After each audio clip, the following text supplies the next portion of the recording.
Welcome, everyone, to our program of celebration for our 100 years of this marvelous building. At UUYO, we begin gatherings with lighting our flaming chalice to create a sacred space for our time together. We light this chalice in honor of our century-old building and for all its history and its people.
Isn't it true that when you travel through our neighborhood on the way to church on a Sunday morning, you get such a strong impression of Youngstown's heyday. 100 years ago, when our church was built, Youngstown was certainly in its heyday. The steel industry was booming, bringing with it rapid population growth as well as great wealth. Soon after Wick Park was established at the end of the 19th century, it anchored the posh neighborhood of Youngstown's affluent industrialists and professionals. Between 1915 and when our church was built in 1925, the two temples, Richard Brown Methodist Church and Stambaugh Auditorium, were all built, as well as many of the beautiful historic homes in this neighborhood. So can you imagine just how vibrant and full of opportunity this Wick Park neighborhood was when the members of the First Unitarian Church of Youngstown decided to erect their building on the corner of Elm Street and Illinois? Our story began in 1892 when metallurgical engineers from England who had moved to Youngstown to work at the mills gathered in each other's homes to practice their Unitarian religion. And on their journey to building a church of their own, they rented space downtown, they met next door at the Reformed Temple, and they even gathered in a portable building. They bought a lot on the corner of Elm Street and Bissell Avenue and used this temporary building that was moved to another Unitarian church after it was used by us. The church hired member Barton E. Brooke as the architect, who designed a New England-style structure with a graceful steeple. Now, many people at the time doubted that a steeple could be erected, and even if it could be erected, if it would be able to stand. It took a while, but those doubters were right.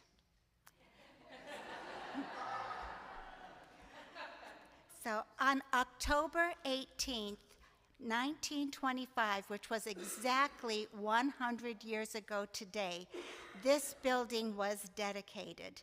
That's a copy of the order of service that they used 100 years ago this evening. And at that celebration, a church trustee stated that the church has no place for bigotry, hate, or narrow creeds, but stands for humanity and the brotherhood of man. And although the language of 100 years ago is very different than the language we use now, but I think that our faith ancestors were declaring that they placed love at the center of this church's ministry. This building has been entrusted to us to protect it as it protects us. And now our choir will sing.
don't offer any information about religious education for children until the late 50s, which was the decade when the baby boomer generation started arriving in great numbers. In response, the church purchased the house on the southeast corner, and it still stands, southeast corner of Elm and Illinois, naming it the Schweitzer House and using it for RE classrooms and office space. The building proved to be inadequate, so the decision was made to build the RE wing. So just think of the dust and the noise of the building program over the months of major construction on the site. It was completed in 1969.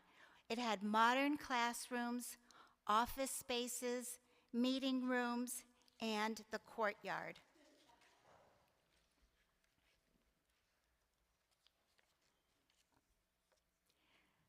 And we certainly have taken pleasure in using our building over the years.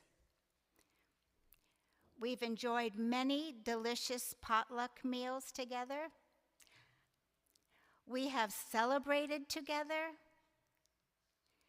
We have gathered to attend to the important task of church administration. We have created pain-free, mostly, ways to raise funds. We have celebrated our beloved rituals and traditions. We have basked in the light, the glorious light of this sanctuary. And we have always helped each other in the kitchen. And we've cooked for crowds. I'm not sure what Marcia Malmer is preparing here, but I'm sure it was delicious. And now we have video greetings from our former minister, this Susan Frederick Gray.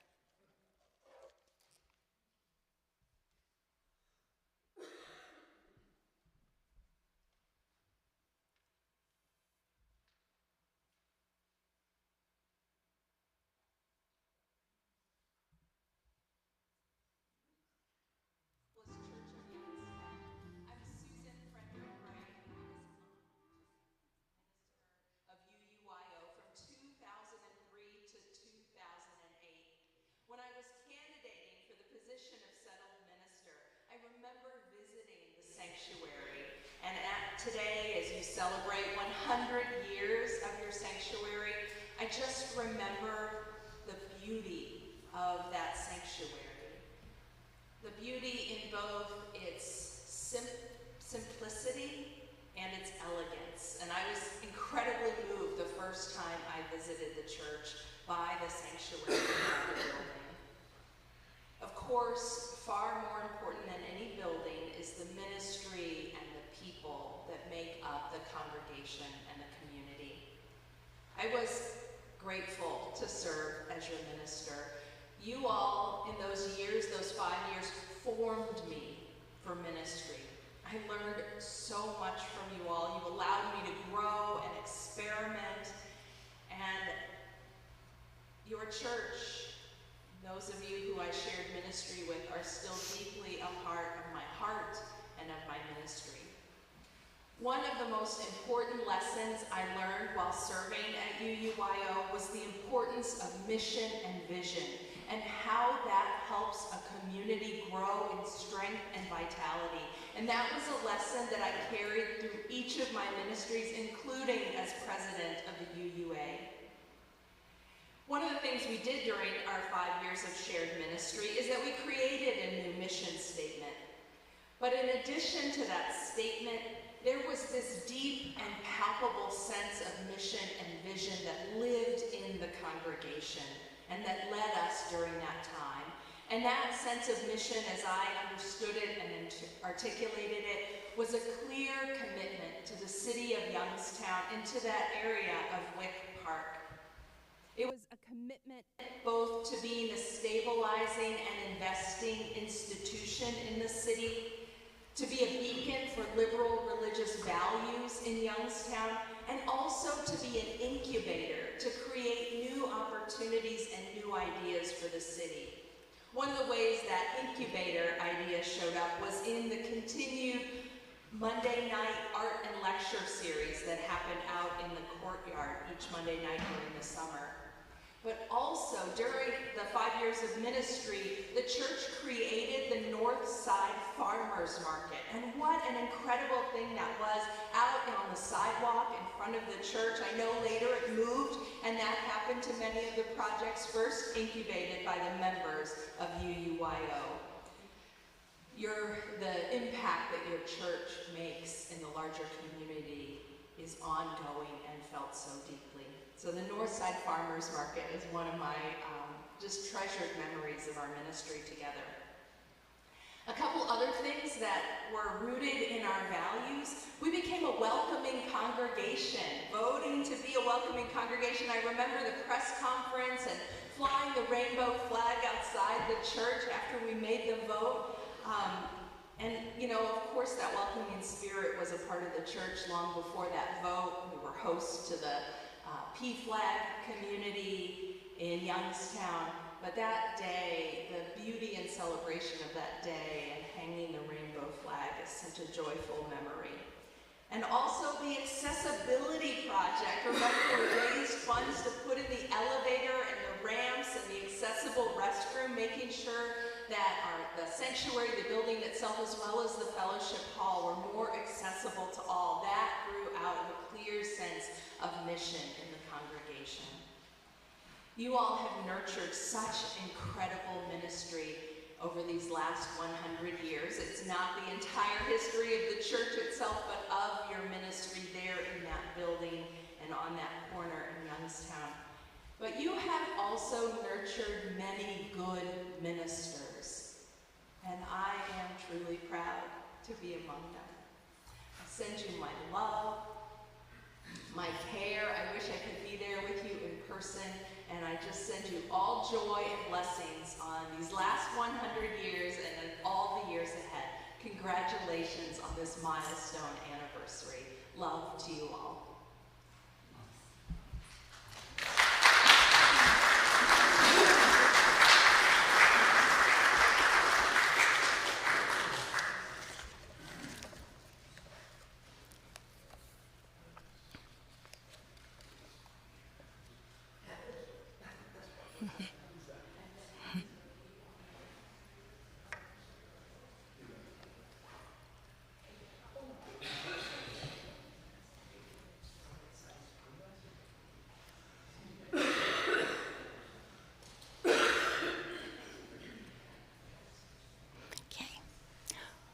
So we're looking at the center screen now. So we have been served by 29 professional ministers since 1892. And we don't have photographs of all of them, but we have some images for some of them. The first one being Eric Grimwade, Dubois Lefebvre, Paul Carnes, and I'll tell you a little bit more about Paul Carnes in a minute, Robert Shade, Strawn Gatier, Edward Searle, Steve Bell, Interim Minister Clark Wells, Interim Ed Knight, David Leonard, Interim Sonia Montana, Susan Frederick Gray, who we just heard from, Matt Alspaugh, and currently our Reverend Joseph Boyd. Now, we didn't call a female minister until the 21st century, so Susan Frederick Gray was our first female minister. And as she told you, she went on after serving this church to become the president of the Unitarian Universalist Association.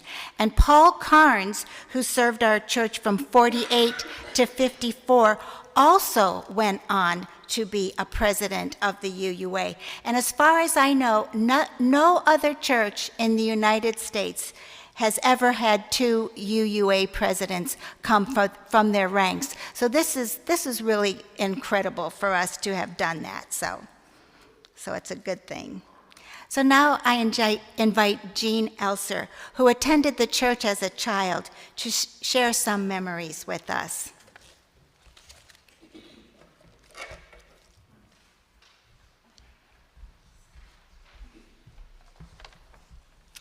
Thank you, Karen. Thank you, Karen.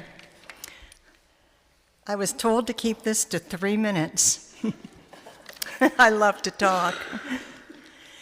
Before I was a Unitarian Universalist, I was a Unitarian at a very early age of 5. I was fortunate to have parents, Don and Lois Elser, who took me and my 2 sisters to the Youngstown Unitarian Church in the early 50s when Paul Carnes was the minister. Both parents had traditional church experiences which they no longer believed in and did not wish to pass on to us. My dad was a published playwright, and he was very concerned about the direction the country was heading during the Red Scare movement under Senator Joseph McCarthy and his assistant, Roy Cohen, during the early 1950s. When my dad met Reverend Carnes, he found that they had a lot in common, and he liked what Carnes said about freedom of speech and the Red Scare movement's attack on Hollywood writers. My parents took my sisters and I to these sermons, but I don't remember anything about them. The church did not have a Kathleen to teach us kids stories or an educational wing of the building. At least I don't remember that, but I do remember that I was given the responsibility of picking up the flyers or the programs when the sermon was over, which I thought was very important at the time. They did not have food for the coffee hour. I would have remembered that. But they did have an Easter pancake dinner every year, and we always attended. When I reached my high school years, I remember going to not the Albert Schweitzer house, which is on the corner and mentioned by Karen, but instead, in the early 60s, when I was in high school, we met in the beautiful gray building down on the right, which was the Speech and Hearing Center. If any of you remember that, I would like to hear about it. If you were in high school when I was in high school. I remember sitting in a beautiful living area around a big table where we would discuss the current events of the day. Someone always had the Sunday Vindicator to read and discuss. Those are my brief memories of those early years. I remember for years how my dad talked about Reverend Carnes and what a great man he was. And if you want to know anything more about him, go online and look him up. He contributed a lot to the Youngstown area. He died young of cancer in his early 50s, and he was an amateur actor. And again, my dad being a playwright, they really were connected. So thank you.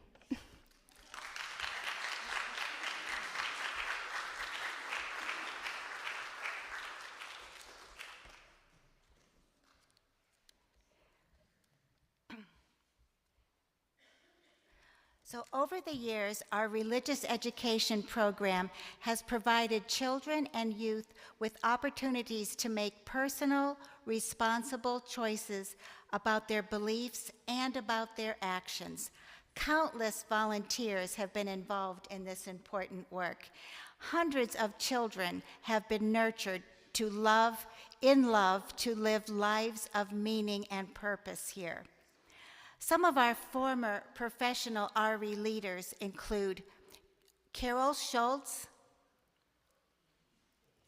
You'll need to go back, Andy. Back a couple more. One more.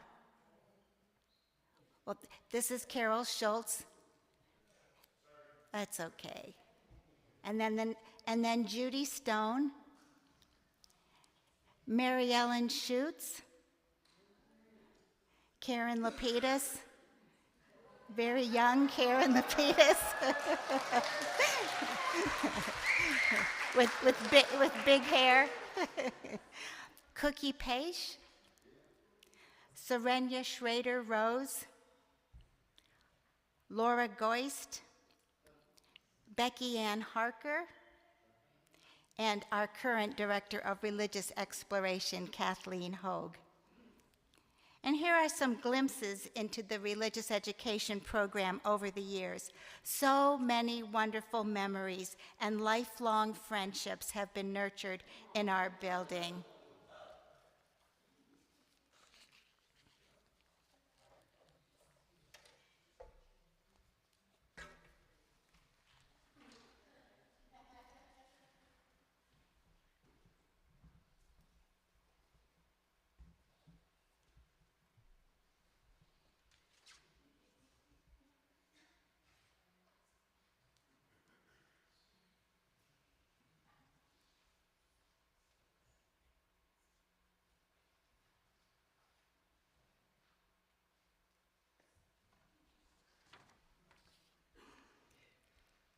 Beautiful music has filled this space for all of its 100 years. The area above, behind you, in that little balcony area, is sometimes referred to as the organ loft, for a reason. The keyboard console of our ST organ, which is now here, was up there for decades, most of its life. Organist and pianist Robert Hopkins had it moved to the front of the sanctuary to transition between instruments. He didn't anticipate COVID, of course, that has changed everything about electronics. Behind the grill in front of you, up to the left, are all the organ pipes, which make the sound of the organ. And then the motor to move the air through those pipes is down one flight of stairs, hiding under the stairway that side. Though this organ is no longer functioning, we do have a recording of Bob Hopkins playing. It's number 61.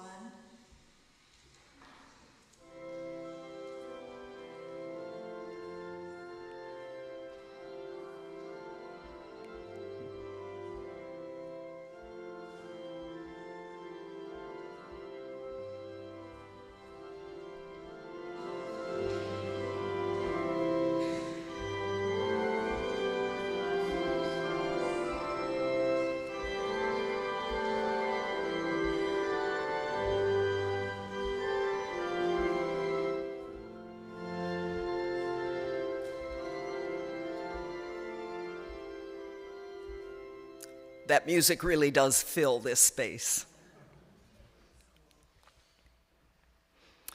Instrumental music has featured our own members as well as guest musicians, such as this Christmas program. Also at the front of the sanctuary is our gracious Steinway baby grand piano. It was given to the church back in 1991 by members Bud and Eleanor Powell. We've had the good fortune to have extraordinary musicians play these instruments. Nanette Kaplan-Solomon, Marceline Hawk-Mayhall, as well as the current musicians you're hearing tonight, Tom and Cindy, Jeff, Eric on violin, as well as Tim on vocals, because vocal soloists have also figured very prominently in worship services, as well as our volunteer choir that you've heard, known lovingly as the Sometimes Sunday Singers. In this case, the Sometimes Saturday Singers.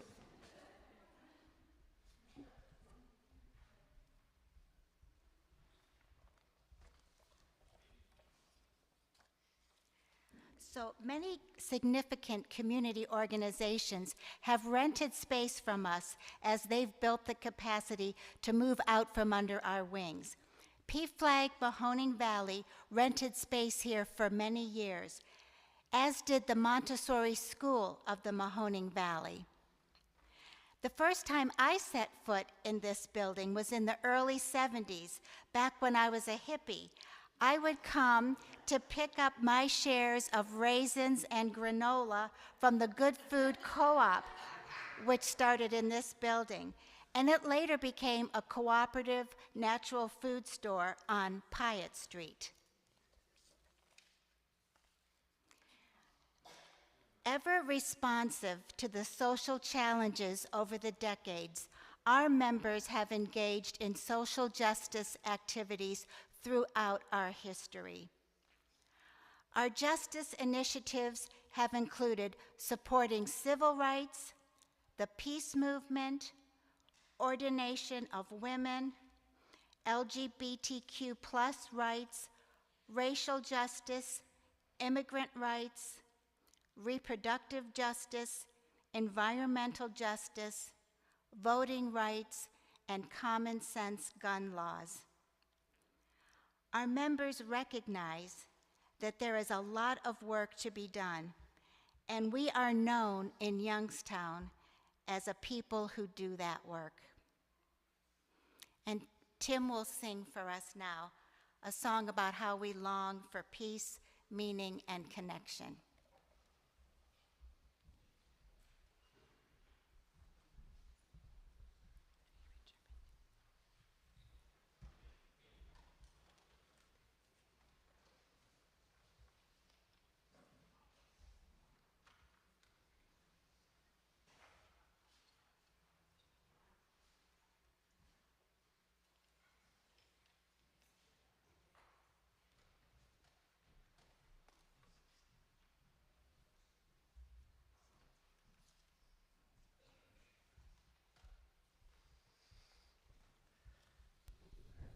Just remember, you're gonna help sing this song at the end, okay?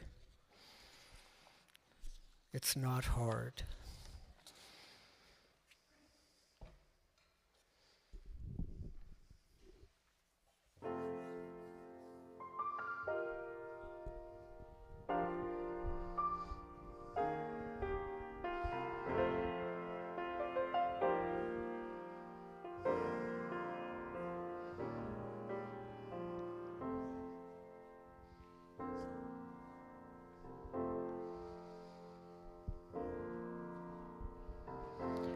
Home for the holidays. I believe I've missed each and every face. Come on and play one easy. Let's turn on every love light in the place. It's time I found myself. I totally surrounded in your circles. Oh, my friends. Please celebrate me home. Give me a number. Please celebrate me home. Play me one more song that I'll always remember, that I can recall whenever I find myself all alone. I can sing me home.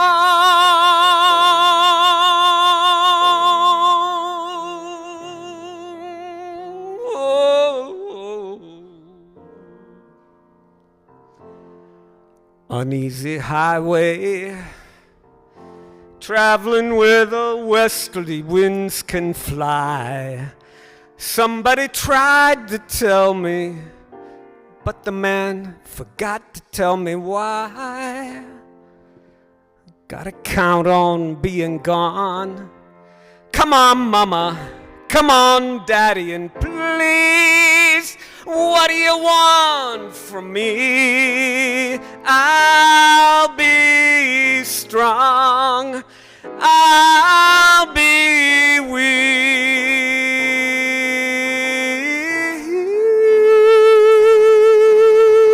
Please celebrate me home. Give me a number, please celebrate me home. Play me one more song that I'll always remember, that I can recall whenever I find myself all alone.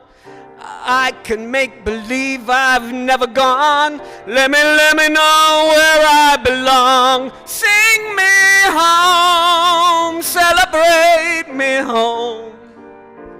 Give me a number, please celebrate me home. Play me one more song.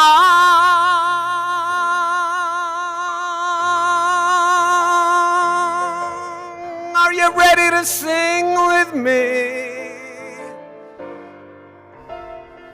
You're gonna sing celebrate, celebrate, celebrate me home. Celebrate, celebrate, celebrate me home. Celebrate, celebrate, celebrate me home. Celebrate, celebrate, celebrate me home. Celebrate, celebrate, celebrate me home.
The year 1992 marked not only a new minister, but the celebration of our Unitarian Universalist Church of Youngstown's 100 years as a congregation. Programs of milestones and memories brought out many stories, much as we're doing tonight. Burying a time capsule and planting a tree, which we dedicated to the youth of the congregation. To celebrate 100 years, an intrepid group of bicyclists, younger than, rode 100 miles in one day to celebrate 100 years. Members of UUYO have promoted the fine arts as an integral part of enhancing personal and community life. UUYO leaders developed a 3-week program called In Praise of the Arts, known as IPOA, which featured a curated art show. Opening night drew a large crowd to view the show, learn of contest winners, purchase items, and of course, enjoy fine wine, food, and stimulating company, all accompanied by local musicians. 3 worship services in a row featured music, dance, drama, drawing on both congregational and area-wide talent. For years, IPOA was known as one of the highlights of cultural life in Youngstown. In the 1970s, there was a growing movement toward healthier food choices, including locally grown and organic products. As Reverend Susan Frederick Gray told us, as an outgrowth of this movement, a little later on, the Northside Farmers Market was born. So on Saturday mornings during the summer and early fall, tables and tents graced the front lawns of UUYO, displaying a beautiful array of fruits and vegetables and vendors of cut flowers, art, crafts, a food truck. The gathering of folks from all over Youngstown made it the best place to work on other social justice efforts. Of course, drink coffee, catch up with friends, enjoy entertainment like this. Thanks to diligent UUYO members Jim Converse and Pat Rosenthal, the market continues today, just down Elm Street, just past Steve Jimber and his garlic. UUYO folk have also been drawn to conversation and learning from many sources. An early Sunday morning adult forum was one such option for members, as well as countless discussion groups. Reverend Susan reminded us of the Arts and Lecture series, later called Universal Cafe. Groups gathered either in Channing Hall or out in the courtyard. Food, beverages, and stimulating company again added to attendance incentives. Programs ranged from single speakers to panels to musical performances. I don't think these guys came from Liverpool, England, but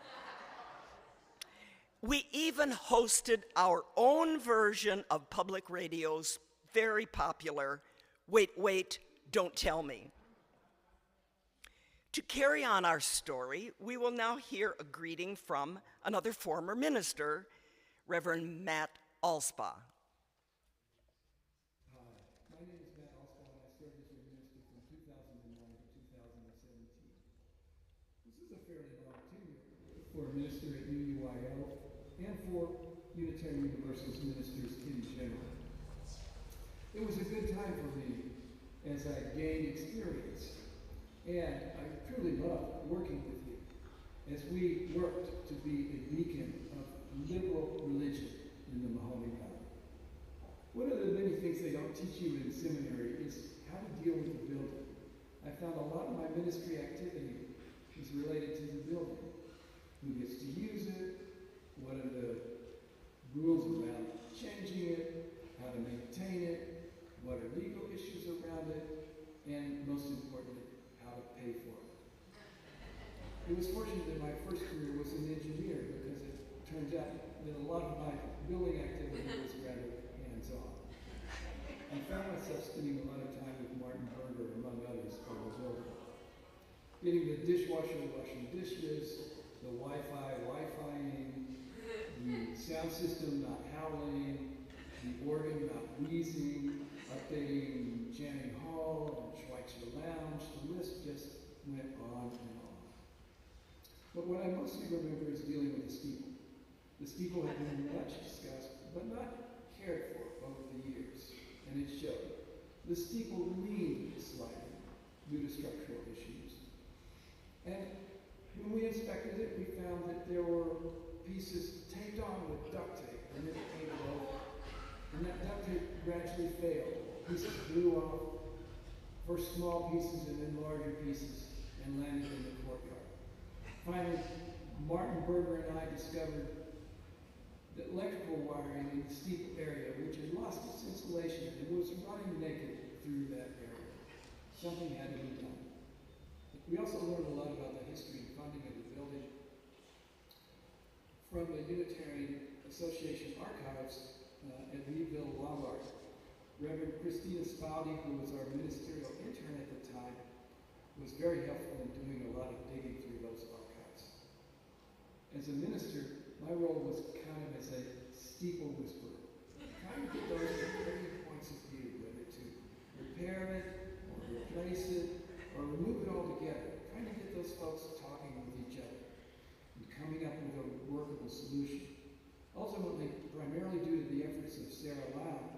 We removed the steeple and put it into storage, hoping that we might be able to restore it at a future date. I remember sharing this solution with my ministry friends, and somebody asked me, "Where do you store a steeple?"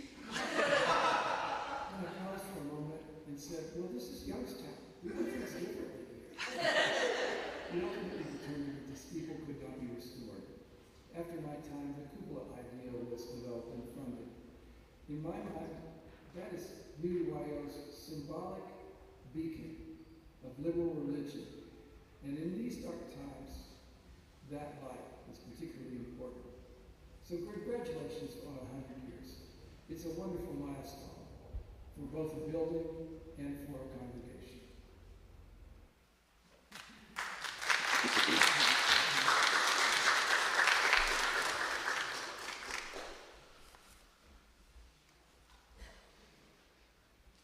As Reverend Matt said, a building does need constant care and maintenance. We still have the Beatles singing, I think.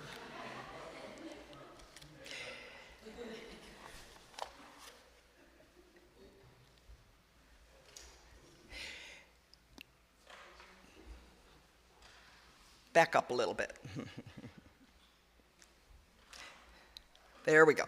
Generations of volunteers have wielded paintbrushes, hammers, screwdrivers, window cleaner, lawnmowers, rakes, snow shovels in Saturday work parties to keep maintaining this building. Here is intrepid fixer and recycler Martin Berger and his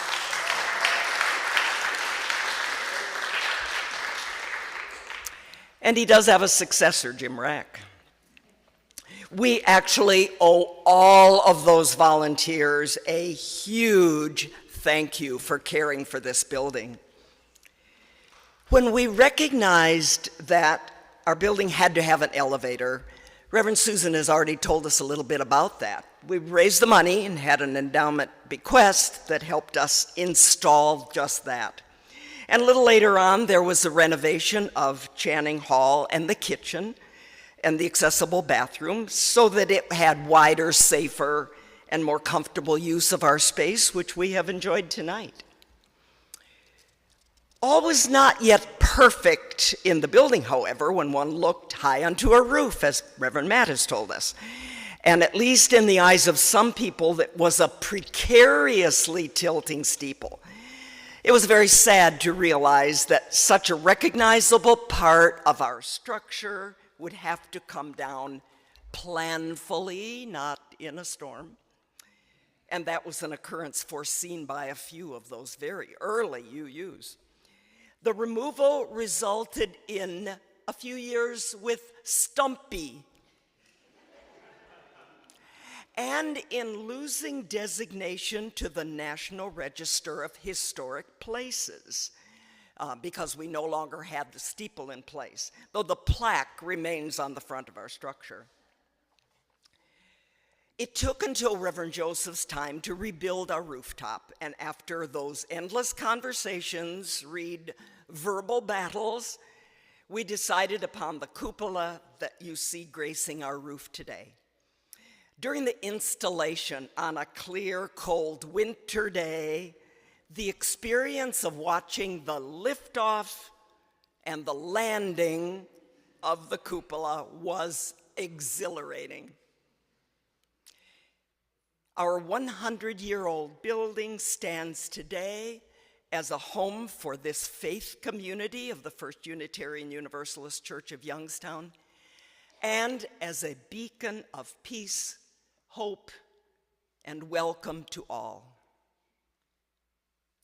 This space has been filled for most of its 100 years with songs of peace and justice. Would you all join Jeff in singing 2 verses of the classic "We Shall Overcome"? Remain seated and It will be the first verse and the verse about peace as we send this beautiful building into its next century.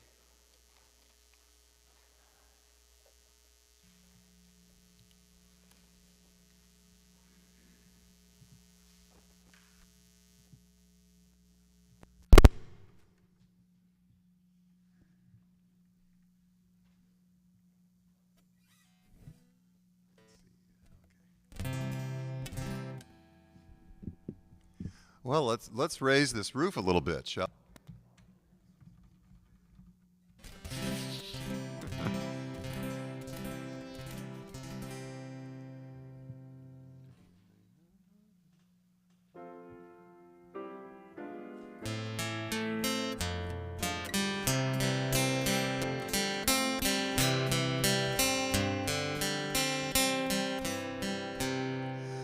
we shall overcome. We shall overcome. We shall overcome someday. Oh, deep in my heart, I do believe that we shall overcome someday. We shall live in peace. We shall live in peace. We shall live in peace someday.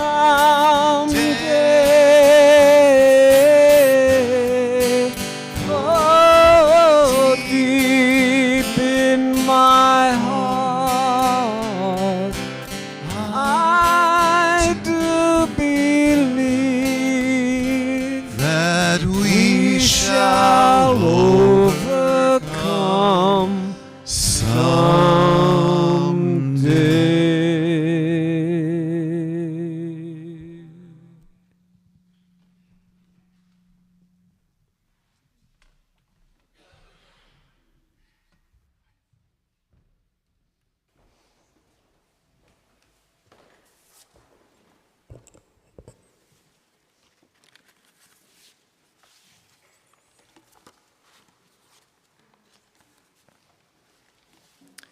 This is a place where people come to be more at home in themselves and more at home in the world. It's no accident that the original architect and builder of this sanctuary created a space with many windows on each side, where the world and the seasons were continually part of us. I'm a very stubborn person, and I don't think I would have found access to my own spiritual life without the uncompromising freedom of spirit we offer in this sanctuary. We're a home for searchers, explorers, wanderers. And this building has offered more than space. It's offered encouragement in the search and project for greater fulfillment. This building has offered freedom, light, and beauty in equal measure. And for me, these are external reminders of what we forever hold in ourselves: the capacity for freedom, the capacity for light, the capacity for beauty. Many hands and lives have made this great path possible for us. A path as wide as the universe and as particular as a daisy blooming in springtime. I want to name a few of those people who have made this possible for us and a little bit about them. Martin Berger, one of our most committed members, who poured his efforts, sometimes single-handedly, and often with our Building and Grounds Committee, he's somebody worth lifting and remembering this evening. A student of Mark's, he often referred to those who took care of this building as comrades, friends in a shared project in service of something worthy. More than any minister in our history, including myself, Martin Berger's fingerprints are in every nook and cranny of this church. He poured his effort and life force into this place for decades, and it's right to celebrate that today. To my mind, he chose a worthy endeavor, one in which we are all beneficiaries. I'd like to thank the new chairs of our Building and Grounds team, Jim Rack and Matt Jones, who continue this legacy with the help of all our friends and members to keep this space warm, vibrant, and beautiful. I'd like to lift up Roger Jones, who with current members had the great wisdom to start an endowment fund to support this building with the intention of having enough in the fund to support one future generation ahead of him. That project has succeeded, with now $400,000 in that fund, enough to support this building and its entire costs for at least one generation.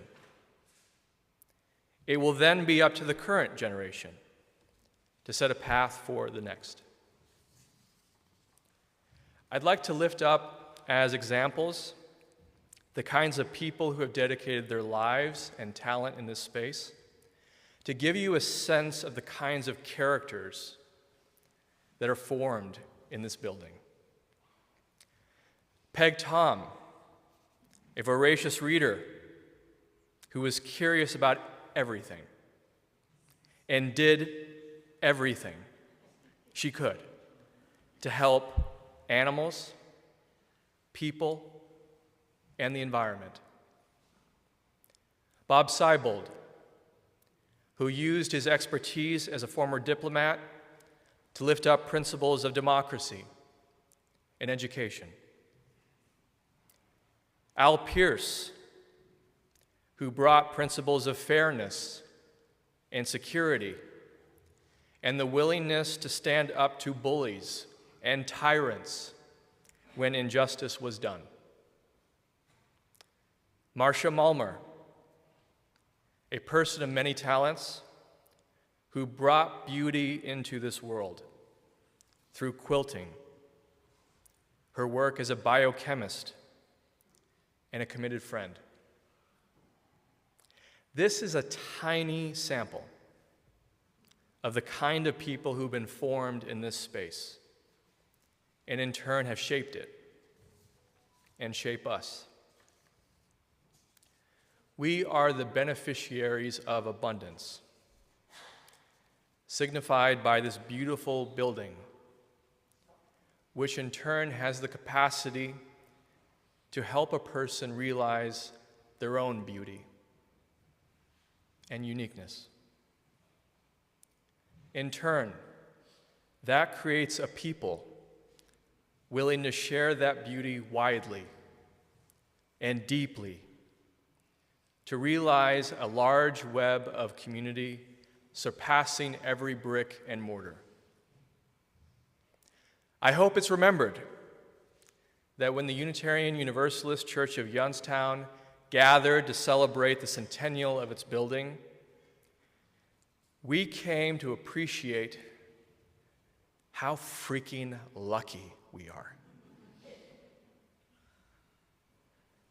In gratitude for a tradition that has restored a sense of freedom and possibility into our lives, may it be said that we celebrated the vibrancy of this church community in the year 2025 with full optimism that this beauty will be passed on somehow. In a building meant to inspire reverence for the natural and simple, for all forms of humanity, as well as unlimited possibility. You see the stars behind me?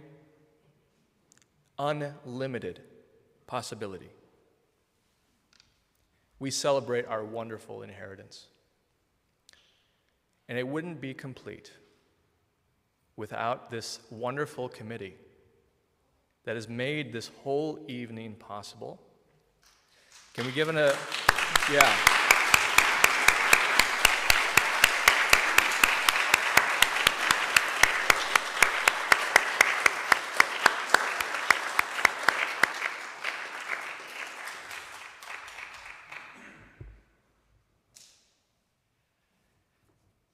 I would like to offer this to the chair of this committee, Joreen Stone. Are you here?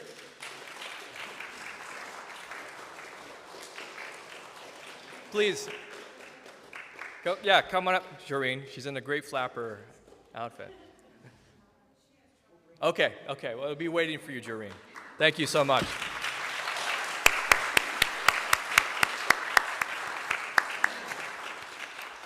In this place of beauty, possibility, and hope, we extinguish this flame, but not the light of truth, the warmth of community, or the fire of commitment. We keep these in our hearts until we meet again.